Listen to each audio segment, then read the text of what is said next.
Uno, dos, tres. ¡Acción! Bienvenidos a un nuevo episodio de BA 360 Experience, el podcast oficial del Business Analysis Congress Argentina 2025, donde las ideas se transforman en acción y las historias reales nos muestran el poder de las personas para cambiar la manera en la que trabajamos y también decidimos. Hoy tenemos con nosotros una invitada que une dos mundos que a veces parecen realmente opuestos. Y son la precisión de los datos y la profundidad del factor humano.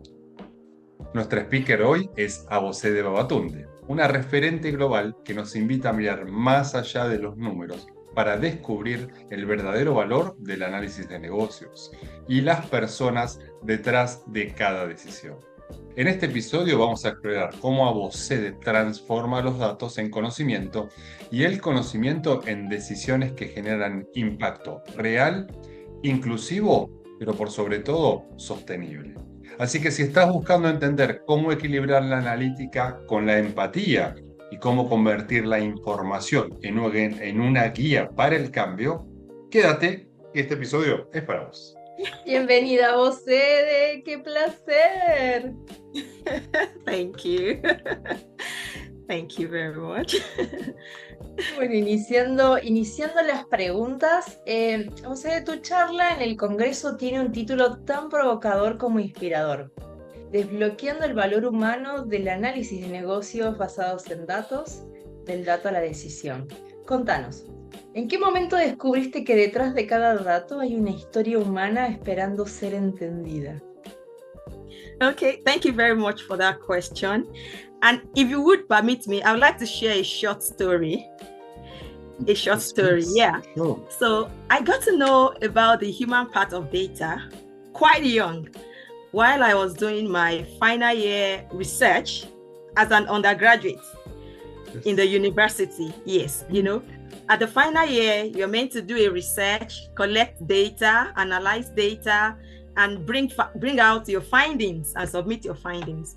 So that time I worked on meat consumption among the rural areas. And that was when I knew that the data I was collecting wasn't just for the numbers. Yes, I was going to do the geographical location, the names and all that. But I knew that I was collecting those information, those data, to achieve a purpose. And that was to know how widely spread or how common it was for people to consume beef as a means of protein in that area. So while I was collecting the data and I was interacting with the people, with my respondents, I had that at the back of my mind, that I really want to know, if you eat beef, why do you eat beef? Do you understand the reason for eating beef? So I have my intention right at the back of my heart. Yeah. So while I was engaging with them, discussing with them, I knew it wasn't just for the numbers. It wasn't just for the graphs. It wasn't just for the, X and Y is equal to Z, not for the data. It was because I wanted to achieve a purpose. And since that time, I understood what it really means to collect data. So data is not just for the numbers, so to speak. So when I started my business analysis career and as a transformation specialist, and we needed to talk about people, their businesses, their organizations, the outcomes, when organizations came to us, like when I was consulting for a firm, an educational technology firm, and they were like, okay, we have students coming to us. But we really want to know, what do they want? What are we offering that keeps them, that attracted them to us in the first place? What modules do they really want to continue with? And so they came to us as a consultant, like, okay, help us to look into our business and see how we can improve on our business and how we can attract more customers in this area, students who were going to be learning under them. So our intention was, what are the programs that they were bringing forth at the moment? What are the analytical skills they were bringing forth? What were those things that were attracting? So while doing the business analysis, it wasn't just to present a beautiful dashboard to the board. Right. It wasn't just a beautiful dashboard. It was so that they could speak to the dashboard and say, oh, okay. Data analytics is what they are paying for the more. Let us improve on this. So it was for the purpose of creating a story, creating an intention, making them to see what works for their business and what does not work. And that was the essence of the whole data collection. So that was when I started knowing about data collection, and the human value of it. Yeah. And you know one thing about it, which is very interesting. You can collect all the numbers. You can make all the graphs. But if there is no understanding, if there is no human comprehension, if there is no human explanation, if there is no empathy to understand what this thing is meant to achieve, it's nothing. The data will just be there and everybody will be looking at, nobody will appreciate the value of data at that point. Another very important thing, let me tell you this, is that while collecting data, because you understand what you want the data to achieve, it will help you to know the kind of questions to ask to collect those data. You understand? Because you can ask 1,000,001 questions to collect data. And at the end of the day, the data will not inform decision because they are not targeting, they are not on what we are aiming to achieve. So it takes a human comprehension to know the questions to ask, to collect the right form of data, to interpret the data and make the data drive the decision that will improve, just as we are expecting. Right, yeah, such a nice story. Qué bonita historia. La verdad que, ¿cómo puede ocurrir que algo que uno empieza con un propósito, después en el camino se da vuelta, o sea, cambia, ¿no? Vira hacia otro lado y bueno, y llegamos a este hermoso título de lo que nos vas a presentar en los próximos días en el Congreso. ¡Qué hermoso! Muchas gracias. Y Abosede, muchas veces pensamos en los datos como algo frío y técnico, ¿no? Un valor solo, como mencionabas, pero ahí mi pregunta es, vos hablas de poner a las personas en el centro de la analítica. Entonces lo que quisiera, por favor, si nos podés comentar, ¿cómo lográs encontrar ese equilibrio entre la lógica de los datos y la empatía necesaria para poder tomar decisiones más humanas? Yeah, okay, so I think this question is like a build up to what I said initially. Data, like I said, data is not just meant to be analytical. It's not just meant to be technical. Data, as it were, for example, I want to ask you, what is your name? Yes. If you tell me your name, that is a form of data. I've collected something about you, which is data. But the point is, what do I want to do with that data? For example, I may want to collect the data so I know you better. Like, oh, I don't want to just address you as, hey, hello, mister, hello, mister, hello, mister. Right. So I think, oh, this is a problem. This is a problem I want to solve. I don't know mister. I don't know if it's a mister, if it's a miss, if it's... So I want to know how to address. Yes. And so that informs, that is a problem I want to solve. And to solve that problem, I need to collect the data that will tell me the name, your name, yes, and how to address you. So can you see that data is not just something technical like, oh, it's just there. It is meant to achieve a particular purpose. And any data collected that does not solve a problem can just be there lying fallow without achieving what is meant to achieve. So it all lies with the human perspective, like we have said, the human reasoning and logic, the human understanding, the human way of, this is what we want to collect. So if we are talking about business analysis, as business analysts, we are solution providers. We are problem solvers.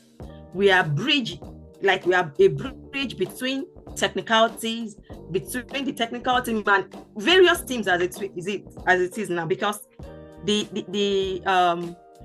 career is evolving. And so you see a business analyst wearing many caps at this time, wearing many caps. And that is where adaptability comes in for business analysts.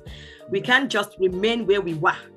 We can't remain where we used to be. We have to keep changing and adding more skills. Always. So it takes human logic and reasoning to bring out the beauty of data. Sí, exacto. Gracias, muchas gracias por la continuidad de la pregunta anterior. En un entorno donde la información crece exponencialmente, no alcanza solo con tener datos. Hay que saber interpretarlos y convertirlos en acción, que es lo que veníamos hablando. ¿Cuáles son para vos la competencia clave que todo analista o líder de negocio debería desarrollar para pasar del dato a la decisión con impacto? Yeah, thank you. I'll start from data literacy. Data literacy.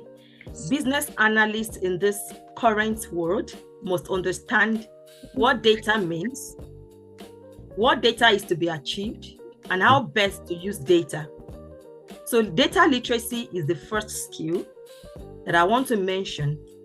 Another thing that a business analyst needs, apart from just the data, is critical thinking. And this is where it comes in. Critical thinking will make a business analyst to sit down, examine the problem, look at where the business wants to go or get to, what the business is trying to achieve, and think, what are the things we need for us to get to where we are? This is our as-is situation. This is the to-be that we are expected to get to.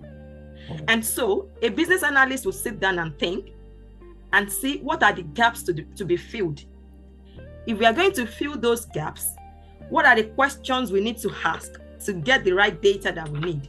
So critical thinking is important. So I've said data literacy, critical thinking, data storytelling. Oh, yeah. It's important. Just like we said, if we build a beautiful dashboard, nice color separation, good font, like, and everything looks beautiful, and everyone says, oh, this dashboard looks so exciting, but they don't understand what is in there. So a business analyst must be a good data storyteller.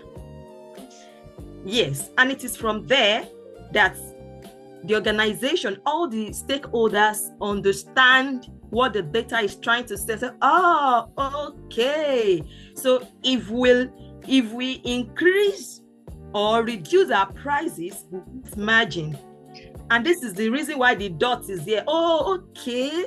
So we will make more sales, and that's why the graph is going up. Oh, yeah. We will make more sales if we increase customer satisfaction, and we're going to reduce customer churn, and those things will make sense to them. That is when the dashboard will make sense. So a good business analyst in this age must be one who has good data literacy, critical thinking as a skill, good data storytelling skill, communication skill is very important. Yeah. We have different stakeholders, we have different individuals involved in the project, we have different people having interest in that project.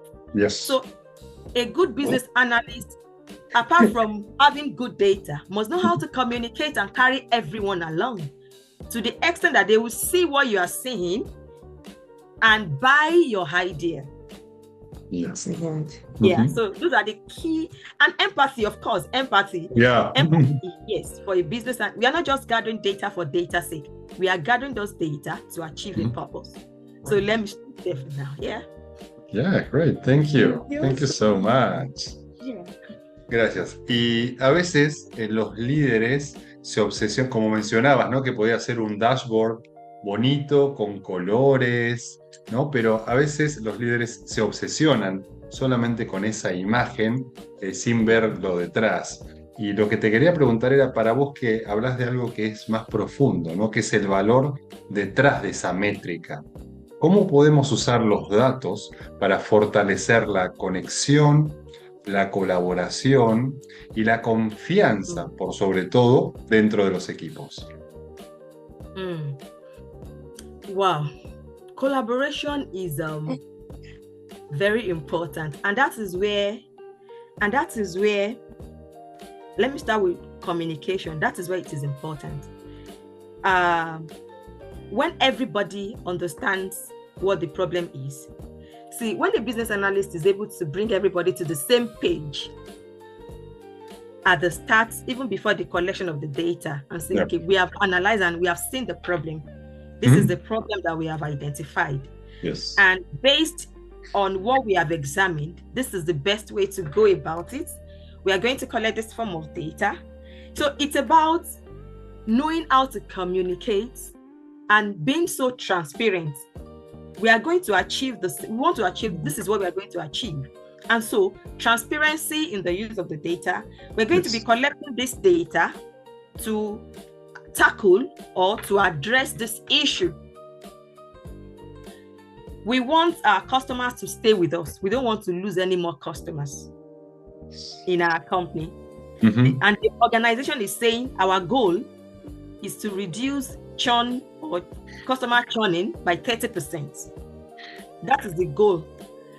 And the stakeholders are saying, okay, for me, I want an improvement. I want an improvement in the product. And so a business analyst will sit down and say, see, all of us are looking to achieve the same thing, but let's see what happens. And there is a canvas that I prepared in my slide. And what that canvas is trying to achieve is to help all of us, all the stakeholders, the organization, and the data insights that we are receiving, how to merge the three together to achieve the organization goal. And it can also help with prioritization, and there is transparency. Everybody will see that this is what the data insights is saying. This is what the stakeholders are talking about. And this is what the organization wants to achieve. Now, we have all these figures before us. We can prioritize. We see it's like an open secret for everybody. We see what is happening and we can prioritize. Customers are complaining of, they are churning, they are trying to go away from our company. We don't want them to go. Our data has told us that there is 30% customer churning. People are leaving by 30%. And we conducted some stakeholder analysis and what the stakeholders want. We collected the user stories and all that. And customers are saying, no, your site is too difficult to navigate. So instead of stressing ourselves, we are turning back and looking for a better company that has an easier navigation tool. And the organization is saying, we want customer churning to reduce by 15%. Yeah. So what we are trying to do is, we have seen what is going on as a group of stakeholders. So this transparency is there, and the business analysts now come down and say, okay, now let's look at the perspective of the customers. They are the ones we are complaining about. What if we improve our site? This is where it is. Let's improve our site, involve the technical people, involve the IT people, and see what is going on the site that is making customers to be stuck. So this is beyond the dashboard. This is beyond, we have gotten the metrics to tell us the direction of what we want to achieve. So now it's for us to sit down with the transparency of the data and move onto the organization goals to achieve the organization goal. So understanding the data metrics, collaboration, good communication will help us to achieve the goal that we want to achieve as a business and as a group of business analysts. Great. Fuerte, hermoso. Yes, it is. It's such an amazing. Yeah. Entonces, si tuvieras que dejarle un mensaje a quienes hoy están tratando de navegar entre tanta información, tecnología y cambio constante, ¿qué le dirías para que recuerden que incluso en un mundo de datos, las decisiones más poderosas siguen siendo humanas? Definitely. You see, technology will not stop. Technology is not waiting for us. Technology will continue to evolve. Yes. Our tools will continue to evolve. Use of data will continue to evolve. But what should remain constant is our being human. Oh, yes. Yes. What should remain constant is our being human. And that is what will help us to, no matter how changing the technologies are, we are able to still speak to the data.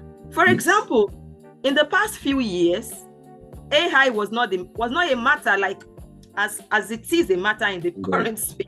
Mm-hmm. But we were still the same set of people working in those years. What has changed? It's just that, yes, okay, AI is here and it is here to stay. What do we need as business analysts? One, we need to remain human that we are.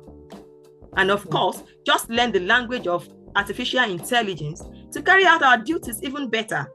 So as we are doing that, our empathy does not change. Our empathy is going nowhere. Yeah. Our human understanding is going nowhere. Our human direction is going nowhere. So no matter how change is happening in our career, in our profession, in our community, we should still remain human and know that problem solving is our main thing. Yeah. And so, but we are using those things that are evolving, using our human understanding, using our empathy, using our communication, using our storytelling skills, using our problem-solving skills, critical thinking skills to achieve the solution that we are looking to design. So, yeah. And we'll be on top of our games, always. Hermoso, hermoso. That's nice. Conversación tan poderosa. Abosede, una líder que nos muestra que el verdadero valor de los datos no está solo en lo que medimos, sino en cómo lo usamos para mejorar la vida de las personas. Su mensaje nos deja algo claro. El futuro del análisis de negocios no solo es digital, es profundamente humano. Y si querés seguir escuchando ideas que inspiran acción, te esperamos en el Congreso, donde Abosede va a estar los días 20 y 21 de noviembre, organizado por IIBA Argentina Chapter. Serán 2 días para aprender, conectar y vivir una experiencia hermosa, junto a referentes del análisis de negocio, la innovación y la transformación organizacional. Esto fue BA 360 Experience, el podcast que te invita a pensar el liderazgo, los datos y las decisiones desde otro lugar. Porque cuando combinamos la inteligencia de los datos con inteligencia humana, empezamos a crear valor real. Muchas gracias, Abosede. Gracias, Abosede. Nos vemos pronto. Chau a todos. Thank you. Bye. Bye. Thank you.